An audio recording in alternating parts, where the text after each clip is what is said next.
بسم اللہ والحمد للہ والصلاة والسلام علی رسول اللہ۔ قال اللہ تعالی فی کتاب المجید اجیب دعوت الداعی اذا دعان۔ صدق اللہ العظیم۔ سامعین محترم، اللہ کریم نے قرآن کریم میں سورہ بقرہ کی آیت نمبر 186 میں ارشاد فرمایا کہ ہم پکارنے والے کی پکار کو جب بھی وہ پکارتا ہے قبول کرتے ہیں۔ اللہ رب العزت سے جو بھی کوئی چیز طلب کرتا ہے اللہ کریم اس کی دعا کو قبول فرماتے ہیں۔ جو اللہ رب العزت کے آگے ہاتھوں کو پھیلاتا ہے، اپنی جولی کو پھیلاتا ہے، دعا مانگتا ہے تو اللہ کریم اس کی دعا کو قبول فرماتے ہیں۔ آقا علیہ الصلوۃ والسلام نے ارشاد فرمایا، الترمذی شریف کی حدیث ہے، حضرت ابو ہریرہ رضی اللہ تعالیٰ عنہ سے روایت ہے کہ آقا علیہ الصلوۃ والسلام نے ارشاد فرمایا کہ 3 بندوں کی دعا اللہ کریم رد نہیں فرماتے۔ ثلاثۃ لا ترد دعوتہم، 3 بندوں کی دعا اللہ کریم رد نہیں فرماتے، 3 بندوں کی دعا رد نہیں ہوتی۔ وہ 3 بندے کون سے ہیں جن کی دعا رد نہیں ہوتی؟ آقا علیہ الصلوۃ والسلام نے ارشاد فرمایا، ایک بندہ وہ ہے، ایک آدمی وہ ہے کہ جس نے روزہ رکھا اور افطار کا وقت قریب آیا تو وہ جو بھی دعا اللہ کریم سے کرے گا اللہ کریم اس کی دعا کو قبول فرمائیں گے۔ دوسرا بندہ وہ جس کے بارے میں آقا علیہ الصلوۃ والسلام نے ارشاد فرمایا کہ حکمران ہو، بادشاہ ہو اور عدل کرنے والا ہو، کسی ملک کا، کسی کنٹری کا حکمران بادشاہ ہو اور عدل اور انصاف کرنے والا ہو تو وہ جو بھی دعا کرے گا، جب بھی دعا کرے گا اللہ کریم اس کی دعا کو اپنی بارگاہ میں قبول فرمائیں گے۔ تیسرے کے بارے میں آقا علیہ الصلوۃ والسلام نے ارشاد فرمایا، وہ بندہ جس پہ ظلم کیا گیا ہو، مظلوم کی دعا اللہ کریم رد نہیں فرماتے، مظلوم کی دعا قبول فرمائی جاتی ہے۔ پھر آقا علیہ الصلوۃ والسلام نے ارشاد فرمایا کہ اللہ تبارک و تعالی ان کی دعاؤں کو بادلوں سے اوپر اٹھا لیتے ہیں اور آسمان کے دروازے ان کے لیے کھول دیے جاتے ہیں۔ حکم باری تعالیٰ ہوتا ہے کہ اے بندے میں تیری ضرور مدد کروں گا، کسی مصلحت کے تحت تھوڑی دیر ہو جائے۔ پھر آقا علیہ الصلوۃ والسلام نے ارشاد فرمایا،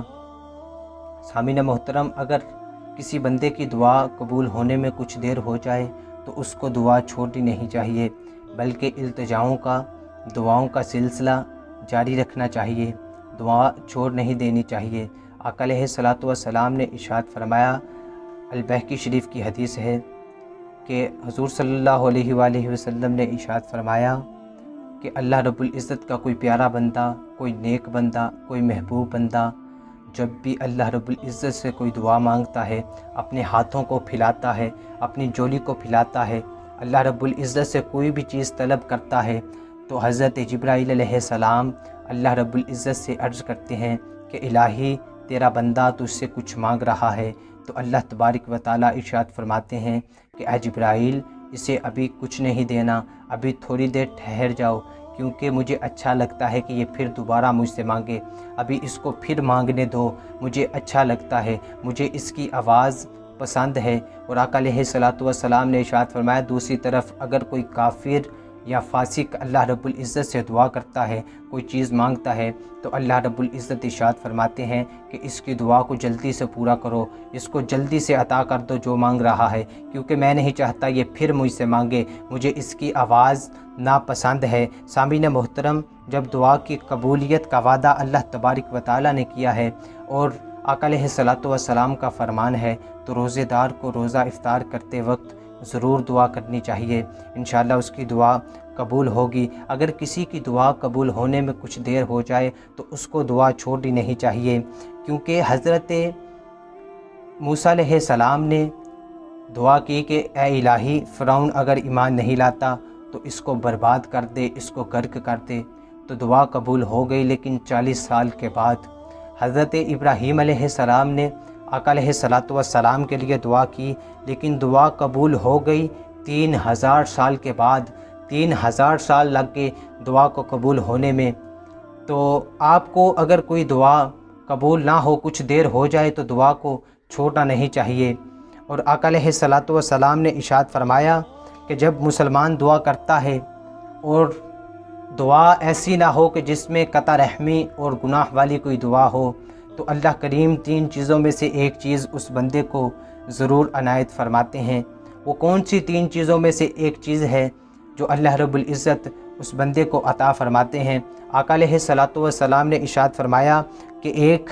جو بندہ دعا کر رہا ہو، جو وہ چیز مانگ رہا ہو، اللہ کریم اسے وہی عطا کرتے ہیں۔ اگر وہ چیز نہ ملے، وہ چیز اللہ کریم عطا نہ کریں، تو اس کے بدلے میں اس کی کوئی مشکل آسانی میں بدل جاتی ہے، اس کی کوئی تکلیف اللہ کریم دور فرما دیتے ہیں، اس کی کوئی پریشانی اس سے دور فرما دیتے ہیں۔ اگر ایسا بھی نہ ہو تو آقا علیہ الصلوۃ والسلام نے ارشاد فرمایا کہ اس کے نامہ اعمال میں اس کا اجر لکھ دیا جاتا ہے جو قیامت کے دن اسے ملے گا۔ ایک اور حدیث پاک میں آتا ہے کہ آقا علیہ الصلوۃ والسلام نے ارشاد فرمایا کہ جب کوئی بندہ، اللہ تبارک و تعالی بندے کو قیامت کے دن بلائے گا اور بلا کے پوچھے گا کہ ارشاد ہوگا کہ اے بندے بتا، میں نے تجھے دعا کرنے کا حکم دیا تھا اور دعا کے قبول ہونے کا وعدہ کیا تھا، بتا تو نے میرے سے کوئی دعا مانگی، مجھ سے کچھ مانگا؟ تو وہ بندہ عرض کرے گا کہ جی الہی میرے پروردگار و مولا، میں نے دعا مانگی تھی۔ تو اللہ رب العزت ارشاد فرمائیں گے کہ کوئی ایسی دعا ہے کہ جو قبول نہ کی ہو؟ تو نے فلاں دعا مانگی تھی تو میں نے فلاں چیز تیری پوری کر دی تھی، تو نے فلاں دعا مانگی تھی، میں نے تجھے اس کے بدلے میں تمہاری یہ مصیبت کو دور کر دیا تھا، تو نے فلاں دعا مانگی تھی، میں نے تمہاری یہ تنگی کو دور کر دیا تھا۔ اس کے سامنے اس کی تمام دعائیں بتائی جائیں گی، اور جو جو اسے دیا گیا ہوگا وہ بھی اسے بتایا جائے گا۔ پھر اللہ کریم ارشاد فرمائیں گے کہ ایک دعا تھی جو تو نے مانگی تھی، وہ تیرے لیے بہتر نہ تھی، اس کے بدلے میں میں نے تجھے یہ اجر رکھ دیا ہے، اور یہ اس کو اجر اس کا دکھایا جائے گا۔ جب وہ بندہ اپنا اجر دیکھے گا، اتنا زیادہ اجر و ثواب ہوگا، تو وہ بندہ یہ خواہش کرے گا کہ کاش دنیا میں رہتے ہوئے میری کوئی دعا قبول نہ ہوئی ہوتی اور مجھے تمام دعاؤں کا اجر، تمام دعاؤں کا ثواب ادھر ملتا۔ آقا علیہ الصلوۃ والسلام نے ارشاد فرمایا، حضرت انس سے روایت ہے کہ اللہ کریم ارشاد فرماتے ہیں کہ اے بندے، اے بنی آدم، ایک چیز تیرے لیے ہے اور ایک چیز میرے لیے ہے، اور ایک چیز ہم دونوں کے درمیان مشترک ہے، تجھ میں اور مجھ میں ایک چیز مشترک ہے۔ میرا حق تو یہ ہے کہ تو خالص میری عبادت کرے، میری عبادت کے سوا کسی اور کی عبادت نہ کرے، میری عبادت میں کسی کو شریک نہ ٹھہرائے، اور میرے لیے مخصوص یہ ہے کہ میں تجھے ہر عبادت کے بدلے مکمل ثواب دوں، پورا اجر دوں، کسی عبادت کا ثواب کٹ نہ کروں، کم نہ کروں، بلکہ تمہاری پوری عبادت کا تجھے عمل، تمہارے پورے عمل کا تجھے ثواب دیا جائے۔ اور ہم دونوں کے درمیان جو مشترک بات ہے وہ یہ ہے کہ تیرا کام ہے دعا کرنا، میرا کام ہے تجھے عطا کرنا، تیرا کام ہے جولی کو پھیلانا، میرا کام ہے تیری جولی کو بھرنا، تیرا کام ہے ہاتھوں کو پھیلانا، میرا کام ہے تیری فریاد کو پورا کرنا۔ اور حضرت عبداللہ بن عمر رضی اللہ تعالیٰ عنہ، آپ جب روزہ افطار کا وقت قریب آتا تو اپنے تمام بچوں کو، اپنے گھر والوں کو اکٹھا کر کے ایک جگہ بٹھا لیتے اور خود بھی دعا کرتے اور ان کو بھی دعا کرنے کی تلقین کیا کرتے۔ آپ سے بھی گزارش کرتا ہوں کہ تمام احباب روزہ افطار کے وقت دعا کریں، ملک پاکستان کے لیے دعا کی جائے۔ یہ کرونا وائرس جو آیا ہوا ہے، یہ وبا جو آئی ہوئی ہے، اس کے لیے دعا کرے کہ اللہ کریم اس کو ہم سے دور فرمائے اور ہم سب کو اس سے محفوظ فرمائے اور اس کا خاتمہ فرمائے۔ کوئی یہ نہ سمجھے کہ میں چھوٹا ہوں یا میں گناہ گار ہوں، شاید میری دعا قبول ہوگی یا نہیں ہوگی۔ اللہ کریم سب کی دعاؤں کو قبول فرماتے ہیں۔ حضرت سلیمان علیہ السلام کے دور میں قحط سالی ہو گئی، بارش نہیں پڑ رہی تھی، تو حضرت سلیمان علیہ السلام اپنی قوم کو لے کر باہر میدان میں آئے، اپنے لشکر کو لے کر میدان میں آئے۔ جب میدان میں آئے دیکھا تو ایک چیونٹی اللہ رب العزت سے دعا مانگ رہی ہے کہ الہی بارش نازل فرما، الہی کرم فرما، الہی رحم فرما، بارش نازل فرما۔ تو حضرت سلیمان علیہ السلام جب دعا کرنے کے لیے آئے تو اللہ کریم نے ارشاد فرمایا کہ اے سلیمان اپنے لشکر کو لے کر واپس لوٹ جا، میں نے بارش نازل کرنے کا فیصلہ فرما لیا ہے۔ تو حضرت سلیمان علیہ السلام نے عرض کی کہ الہی ہم آئے ہیں، ہمیں دعا تو کرنے دو، اگرچہ تو نے بارش نازل کرنے کا فیصلہ کر لیا ہے۔ تو اللہ کریم نے ارشاد فرمایا نہیں، آج تم ایسے ہی واپس لوٹ جاؤ۔ حضرت سلیمان علیہ السلام نے عرض کی کہ اے میرے مالک و مولا، اے میرے الہی پروردگار، یہ کیا معاملہ ہے؟ اس میں کیا حکمت ہے کہ الہی آگے تو حکم دیتا ہے کہ دعا کرو، دعا کرنا تو ویسے بھی فضیلت ہے، دعا کرنا تو ویسے بھی عبادت ہے، تو اس میں کیا حکمت ہے کہ آج تو حکم فرما رہا ہے کہ بنا دعا کیے تو واپس لوٹ جا؟ تو اللہ کریم نے ارشاد فرمایا کہ سلیمان اس چونٹی کے بازوؤں کی طرف دیکھ رہا ہے، آج